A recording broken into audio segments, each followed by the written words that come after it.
ایک طرف ہم دیکھ رہے ہیں کہ ملٹری کورٹس نے 85 جو لوگ تھے مئی 9 کے جو اٹیک ہوا تھا ملٹری انسٹالیشنز پر، اس میں ملوث ان کو قرار دیا اور ان کو سزائیں سنائیں.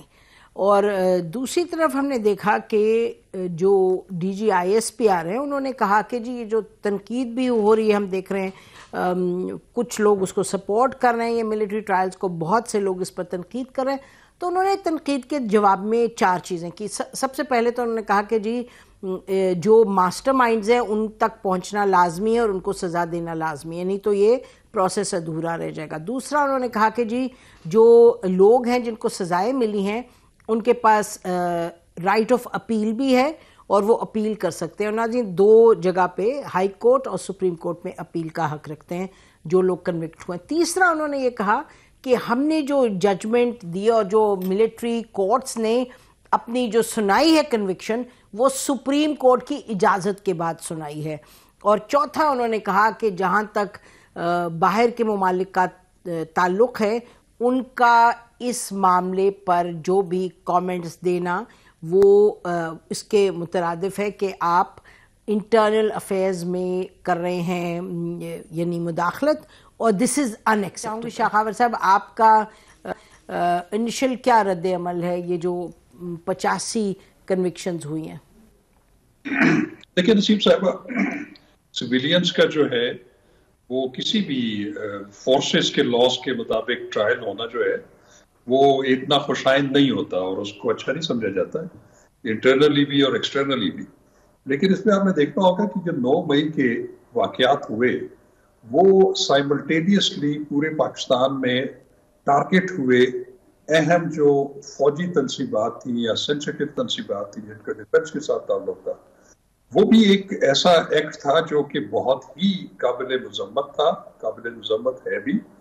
اور اس کے متعلق پھر آرم فورسز نے جو ہے وہ بہت زیادہ اس کے اوپر رد عمل شو کیا تھا. پھر آپ نے دیکھا کہ بہت تقریباً سینکڑوں کی تعداد میں لوگ گرفتار ہوئے 9 مئی کے واقعات میں پورے پاکستان میں، اور ان کے ٹرائل جو ہیں یا ان کی انویسٹیگیشن پولیس نے شروع کی، ان کے جو مقدمات تھے وہ اینٹی ٹیررزم کورٹس میں بھیجے. پھر آپ نے دیکھا کہ 102 یا 103 لوگوں کو جو ہے وہ شارٹ لسٹ کیا گیا، ان کے مقدمات وہاں سے وڈرا کیے گئے اینٹی ٹیررزم کورٹ سے، اور اس کو پھر پاکستان آرمی ایکٹ کے تحت اس کی تفتیش شروع کی، اور اس کے بعد ان کا ٹرائل جو ہے وہ کورٹ مارشل پروسیڈنگز میں ہوا. یہاں پہ ایک چیز ذرا میرا خیال ہے کہ اس کو ذرا ڈسٹنگوش کر لیجیے گا کہ یہ جو لفظ ملٹری کورٹ ہے یہ مناسب نہیں ہے. ملٹری کورٹس تو ضیاء الحق کے مارشل لاء میں ہوا کرتی تھی جس میں سویلینز کے بھی ٹرائل ہوتے تھے.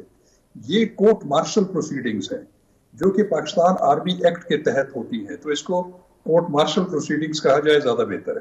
اچھا سوری، یہ جو آپ نے ڈسٹنکشن ڈرا کی تو اس میں چاہے کورٹ مارشل ہو چاہے ملٹری کورٹس ہو، ایک جو تواتر کے ساتھ تنقید ہوتی ہے وہ یہ کہ جی justice is not fully done, it's not transparent, یہ اوپن نہیں ہوتا، یہ یعنی کہ ان کیمرہ سے بھی زیادہ یہ ایک بند کمرے میں ہوتا ہے. کہا جاتا ہے فائلز دی جاتی ہیں آدھا گھنٹہ پہلے. خیر وہ تو میں ڈسکشن میں آپ لوگوں سے سننا چاہوں گی، لیکن کہنے کا مقصد یہ ہے کہ کیا ملٹری کورٹس اور کورٹ مارشل میں کوئی ان دا ڈسپینسیشن آف جسٹس کوئی فرق ہے؟ ہاں ہے، تھوڑا سا ہے. بالکل ایک بات تو ٹھیک ہے کہ یہ تو اوپن ٹرائلز نہیں ہوتے دونوں میں، لیکن جو ملٹری کورٹس تھی مارشل لا دور میں وہ مارشل لا ریگولیشنز کے تحت بنی تھی، اور اس میں جو ہے وہ کسی بھی وکیل کو اجازت نہیں تھی وہ پروسیڈنگز اٹینڈ کرنے کی.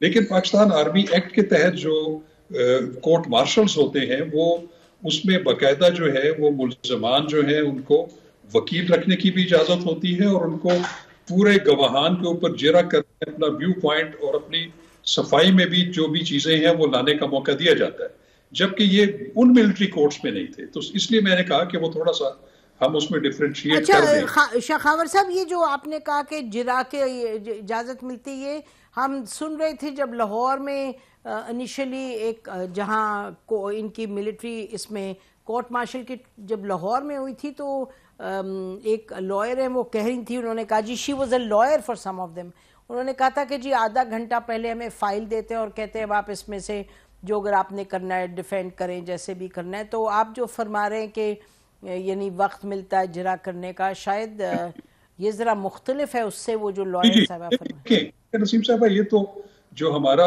جو کرمنل جسٹس سسٹم ہے سویلینز کا، اس سے تو خیر ماشاءاللہ پروسیڈنگز آل ٹوگیدر ڈفرینٹ ہیں.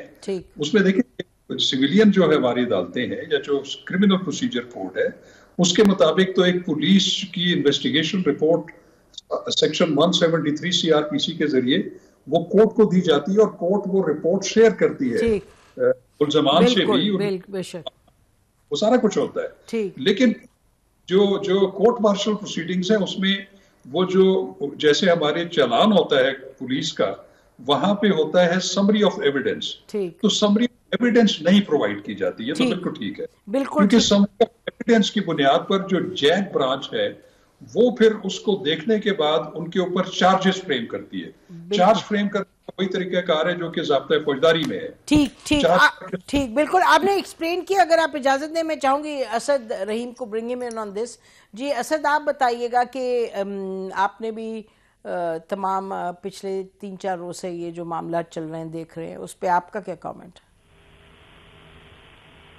جی بہت شکریہ نسیم صاحبہ. اس میں جو بنیادی سوال ہے وہ تو یہ ہے کہ جو 26ویں ترمیم ہے جس کے ذریعے ایک آئینی بینچ نے یہ اجازت دی ہے اس کارروائی کو نہ صرف آگے بڑھنے کی لیکن ساتھ میں سزائیں بھی سنانے کی، اس کو کیا عدالتی طور پہ مستند تصور کیا جائے گا کہ نہیں کیا جائے گا؟ یہ پہلا سوال ہے. اور جو دوسرا سوال اس تمام سلسلے کے ساتھ جڑا ہوا ہے وہ یہ ہے کہ عدالت عظمیٰ کا جو حتمی فیصلہ تھا اسی موضوع پہ وہ یہی تھا کہ یہ جو تمام پروسیڈنگز ہیں یہ غیر آئینی ہیں اور کچھ بنیادی حقوق آئین میں اب درج ہو گئے ہیں اور ایسے پہلے نہیں تھا. آرٹیکل 8.5 کو دیکھ لیں جو کہ ہے protection of suspension of fundamental rights, یا آرٹیکل 10 کو آپ دیکھ لیں رائٹ آف ٹرائل. یعنی یہ وہ شکیں ہیں جو کہ پہلے ہمارے قانونی نظام میں ان کو وہ ترجیح نہیں دی گئی تھی جس طرح آج دی گئی ہے. تو آپ نے ضرور یہ ماضی میں اس طرح ٹرائلز ہوئی ہیں لیکن وہ تب ہوتی تھی، یہ شاید قانونی تکنیکوں میں ہم جا رہے ہیں، ان اے اسٹیٹ آف ایکسیپشن، یعنی وہ حالات و واقعات جن کی وجہ سے اس طرح کی کہ جو وہ ڈراسٹک میجر تھے ان کو آپ کو ہر حال میں لینا چاہیے تھا. یعنی آپ نے دیکھا 2007-8 کے بعد سے بدترین ملک بھر میں انسرجنسی تھی جس کے ساتھ ساتھ آپ نے آئین میں باقاعدہ ترمیم کی تھی. اس سے پہلے 70 کی دہائی میں ایمرجنسی رول تھا، کئی بار آپ کے یہ ملٹری رول رہے ہیں، کئی بار صرف شہر کی حد تک جس طرح لاہور میں ہم نے دیکھا تھا 50 کی دہائی میں مارشل لا نافذ ہوا تھا. تو جسٹس منیر صاحب کا باقاعدہ فیصلہ ہے کہ ان مخصوص حالات کی روشنی میں ہم ملٹری ٹرائلز کو آتھرائز کر رہے ہیں. تو کہنا کا یہ مقصد ہے کہ آج نہ تو ایمرجنسی ہے، نہ تو کوئی اس طرح کا آئینی ترمیم ہے، نہ تو کوئی انسرجنسی والے واقعات ہو رہے ہیں، یا لیٹس ریفریز یہ انسرجنٹس کے متعلق یہ کارروائی نہیں کی جا رہی. بے شک جو انتہا پسندی ہے اس کی لہر ایک بار پھر سے دیکھنے کو مل رہی ہے. تو ایک تو یہ بات. دوسرا آپ نے ابتدائیہ میں بالکل درست طور پہ کہا کہ جو آج سننے کو مل رہا ہے کہ بین الاقوامی سطح پہ جو تاثر جا رہا ہے وہ منفی ہے. میں سمجھتا ہوں اس کو وہ ترجیح نہیں دینی چاہیے جتنا ہم سب کو اپنے ڈومیسٹک قوانین اور ڈومیسٹک سیناریو کو دینا چاہیے. انٹرنیشنل اوپینین کو بے شک ایک طرف پارک کر دیں، لیکن ہماری جو اپنا جو ہمارا جورسپروڈنس ہے نسیم صاحبہ وہ تو واضح ہے. جسٹس عائشہ ملک صاحبہ نے یہ نمایاں الفاظ میں اپنے فیصلے میں کہا ہے اور جس فیصلے کی اکثریت کا وزن ہے کہ یہاں اس طرح کی منصفانہ پروسیڈنگز نہیں ہو سکتی. ہمارے آئین میں بنیادی تبدیلیاں آ گئی ہیں. تو میں سمجھتا ہوں جب تک عدالت عظمیٰ اپنے ایپلیٹ فورم میں اس کا حتمی فیصلہ نہیں کرتی تو یہ جو سارا سلسلہ ہے یہ ایک طرح سے پریمیچور رہے گا. جی اچھا، اور یہ بتائیں آپ کہ ابھی تو جو کیس ہے اس کا تو بھی فائنل ڈیسیجن تو نہیں آیا کہ بھئی کیا یہ ملٹری ٹرائل ہو سکتے ہیں یا نہیں. M I correct? جی آپ بالکل درست کہہ رہی ہیں. یہ جو اجازت دی گئی ہے یہ عدالت عظمیٰ نے اس بات پر واضح طور پہ مشروط کیا ہے، یعنی بنیادی شرط یہ ہے کہ ہم اس پر ابھی حتمی فیصلہ کریں گے، تو جو بھی کاروائی ہوگی that will be subject to whatever we decide.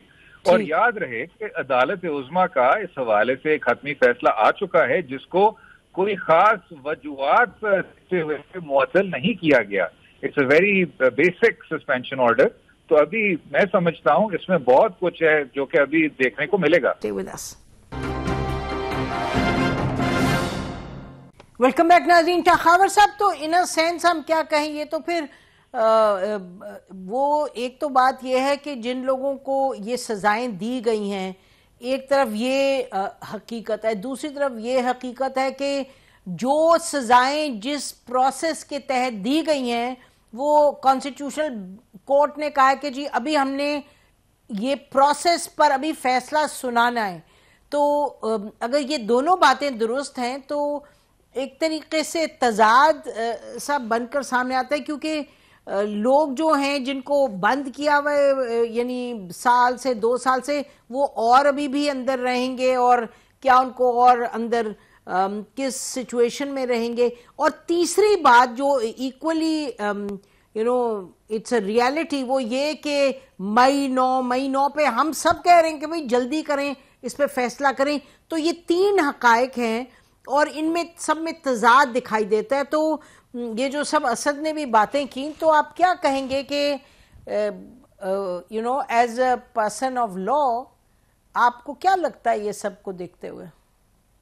دیکھیں نسیم صاحب، بات یہ ہے کہ جہاں تک سپریم کورٹ کا جو اس وقت اپیلیٹ بینچ ہے جس کو اسد رحیم صاحب آئینی بینچ کہہ رہے ہیں، اس میں ضرور وہ 5 رکنی بینچ کی جس میں 4-1 سے ایک ججمنٹ آئی تھی، جس میں انہوں نے یہ جو پروسیڈنگز تھی کورٹ مارشل ان کو انلیگل قرار دیا تھا، اس کے اگینسٹ ایک اپیل 7 رکنی بینچ سن رہا ہے. یہ ہم کیوں اس چکر میں پڑ گئے ہیں کہ وہ کانسٹیٹیوشنل بینچ ہے یا وہ نان کانسٹیٹیوشنل بینچ ہے. That 7 members bench is comprising of the 7 honorable judges of the Supreme Court of Pakistan. Which is still to give its judgment. انہوں نے بالکل یہ کہا ہے کہ ابھی یہ جو آپ سزائیں سنا دیں اور فیصلے کر لیں، سزائیں تو نہیں کہا، انہوں نے کہا کہ وہ فیصلے کر دیں، اور ان فیصلوں کے بارے میں جو ہے وہ اس کا جو فیٹ ہے وہ مشروط ہوگا ہمارے فائنل ڈیسیجن سے. سپریم کورٹ آف پاکستان کا جو 7 رکنی اپیلیٹ بینچ ہے وہ پہلے والے بینچ کی جو رولنگ ہے اس کو اپہولڈ کر دے، ہو سکتا ہے کہ وہ اس کو سیٹ اسائڈ کر دے، تو ہر 2 صورت میں اس کی اپنی امپلیکیشنز ہوں گی. لیکن جہاں میرے بھائی اسد رحیم نے جو کہا کہ یہ غیر آئینی اور غیر قانونی ہے، یہ بالکل غیر آئینی بھی نہیں اور غیر قانونی بھی نہیں ہے. دیکھیں 9 مئی کے واقعات میں سینکڑوں نہیں بلکہ ہزاروں لوگ گرفتار ہوئے. ان ہزاروں میں سے 102 یا 103 کا انتخاب کیوں کیا گیا؟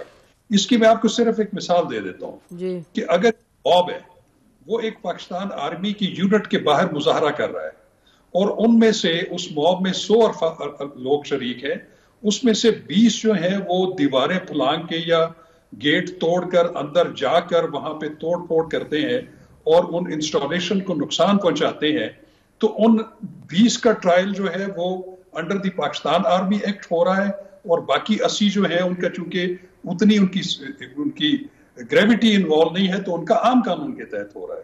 تو اس لیے یہ بات کہنا کہ یہ ان کی کوگنیزنس نہیں بنتی تھی، کوگنیزنس بالکل بنتی تھی، اور اس کا فیصلہ بہرحال جو ہے وہ سپریم کورٹ کے اپیلیٹ بینچ نے کرنا. اچھا ٹھیک ہے، وہ تو میں اس پہ اسد جواب دیں گے، لیکن آپ سے میں یہ پوچھنا چاہ رہی ہوں کہ ایک قانون دان کے حوالے سے مجھے، کیونکہ ایک عام شہری کے حوالے سے مجھے اس میں کوئی ذرا سمجھ بات نہیں آ رہی کہ اگر ابھی ایک فورم کے بارے میں حتمی ججمنٹ نہیں آئی اور آپ کا کورٹ اس کو کر رہا ہے، ریویو کر رہا ہے، تو لیکن وہ فورم جو ہے وہ سزا دے دیتا ہے 85 لوگوں کو، تو کل کو اگر وہ اور تو سزا کا مطلب کہ یہ پھر اندر ہی رہیں گے، جو بھی بامشقت قید بامشقت یہ اندر ہی رہیں گے. سر میں پوچھ لوں کیونکہ یہ امپورٹنٹ ہے. سر ایک second, if I may complete my question. تو اگر یہ کل کو ججمنٹ آ جائے کہ جی یہ غیر آئینی ہے، نہیں یہ نہیں الاؤ ہو سکتا، پھر what happens to the fact کہ یہ اتنی دیر یہ جیل میں رہے، تھوڑا سا اس پہ بتا دیجیے گا شاہ خاور صاحب. کہ وہ جو 7 رکنی جو اپیل والا بینچ ہے، وہ اگر واقعی یہ محسوس کرتا ہے کہ سزائیں غلط تھی اور پہلی جو سپریم کورٹ کا فیصلہ تھا وہ درست تھا، تو ایسی صورت میں یہ ساری سزائیں کورٹ مارشل والی کالعدم ہو جائیں گی اور وہ سویلین ہیرارکی میں ٹرائل ہوگا ان کا. پھر جو اینٹی ٹیررزم کورٹس ہیں پھر وہ دیکھے گی کہ ان کو ضمانت ملنی چاہیے یا ان کا پھر آگے کیسے ٹرائل ہونا چاہیے. بالکل ٹھیک. تو دوسری چیز یہ ہے کہ جب کورٹ مارشل میں بھی اگر کسی فوجی کو بھی سزا ہوتی ہے تو وہ سزا جو ہے وہ عام پریزنز میں کاٹتا ہے جو کہ سویلینز کی پریزنز ہیں. تو وہ اس کے اوپر بھی پریزن لاز ہیں اور جو مینول ہے وہ اپلائی ہوتا ہے. وہ کہیں آرمی کی بیرکس میں یا کہیں الگ جیلوں میں نہیں رہتے الگ جیل، لیکن سزا ہوتی ہے. اور ابھی جیسے آپ نے خود فرمایا کہ انڈر پروسیس ہے وہ فورم کی بھی کانسٹیٹیوشنلٹی. جی اسد کوئکلی کنکلوڈ کر دیجیے گا. ابھی انہوں نے فرمایا شاہ خاور صاحب نے کہ جو آپ کہہ رہے ہیں غیر آئینی ہے اور the courts and the trial is unconstitutional، وہ آپ صحیح نہیں فرما رہے کیونکہ سپریم کورٹ کے بینچ نے اجازت دی ہے اس کی. نہیں جی، میں نے جو بات کی ہے وہ یہی ہے کہ عدالت عظمیٰ نے اس کو غیر آئینی قرار دیا ہے اور عدالت عظمیٰ کا یہ حتمی فیصلہ ہے جس کو آج تک اوورٹرن نہیں کیا گیا، سیٹ اسائڈ نہیں کیا گیا. اس میں کوئی دو رائے نہیں ہے.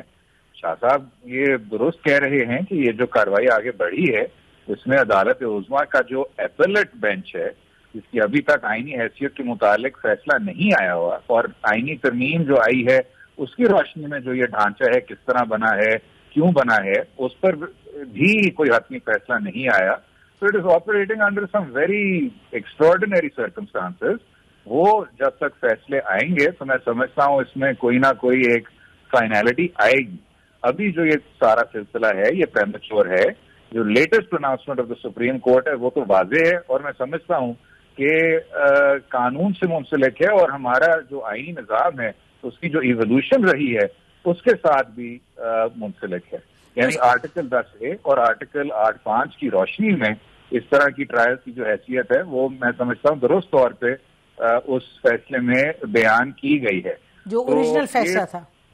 جی تو یہ اکتوبر 2023 کا جو 5 ممبران کا فیصلہ تھا.